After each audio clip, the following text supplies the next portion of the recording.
شنو اللي حيحصل يوم جنازتك؟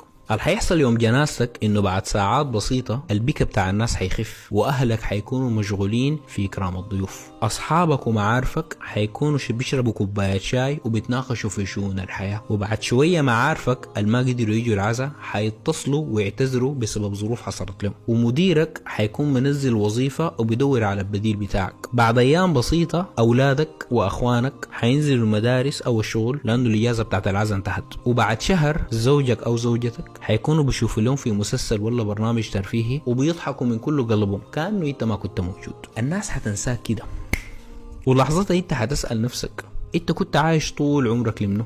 انت كنت عايش بتجامل الناس بدل ما كنت عايش ترضي الله عز وجل. وربنا سبحانه وتعالى اتكلم عن النقطة دي، قال تعالى لن تنفعكم أرحامكم ولا أولادكم. نحن بنفكر الناس حقول عليه شنو، لكن ما بنفكر اللي نحن بنعمل فيه ده يرضي ولا يغضب الله عز وجل، لأن الناس بتقول إن الله غفور رحيم لكن الناس ما بتسامح، وطبعا دي كارثة كبيرة شديد في معرفتك بالله عز وجل. صحيح إن الله غفور رحيم، لكن شوف ربنا سبحانه وتعالى عرف نفسه كيف. ربنا سبحانه وتعالى عرف نفسه في سورة الفاتحة. سورة الفاتحة اتختت في أول القرآن عشان ربنا سبحانه وتعالى يعرف نفسه للعالمين. قال تعالى بسم الله الرحمن الرحيم الحمد لله رب العالمين. فربنا بدأ بالحمد والثناء على نفسه وقال رب العالمين، معناه انه هو سيد وكل العالمين عبيد.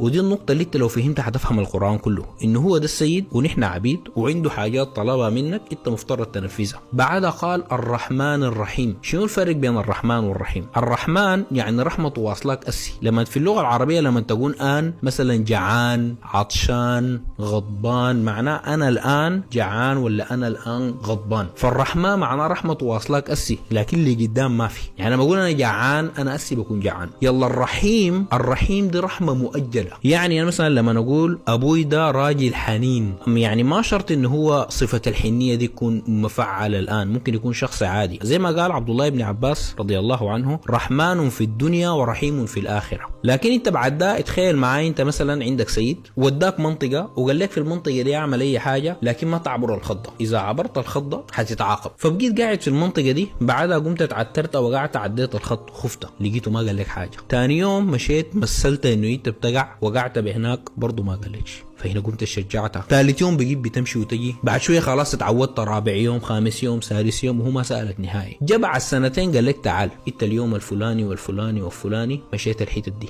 اللي انا منعتك تمشيها، والان انت حتتعاقب على السنتين دي كلها مره واحده. ده نفس اللي بيحصل هنا، عشان بعدها قال لك شنو مالك يوم الدين، لانه في يوم الدين انت حتاخذ حياتك دي كلها وحتتحاسب عليها مره واحده. والناس بتستغل الموضوع ده بصوره، يعني في ناس مثلا بيقول لك انا والله انا كل حاجه تمام، بصلي وبصوم وبقيم الليل، لكن بس عندي ذنبي واحد ده انا ما بقدر عليه. والله انا كل حاجه تمام بس والله يا اخي شفت النسوان ديل انا ما بقدر اوقفهم. واحده تقول لك انا بعبد ربنا سبحانه وتعالى لكن والله الحجاب ده بالنسبه لي صعب، ما الحجاب ده ما بقدر عليه.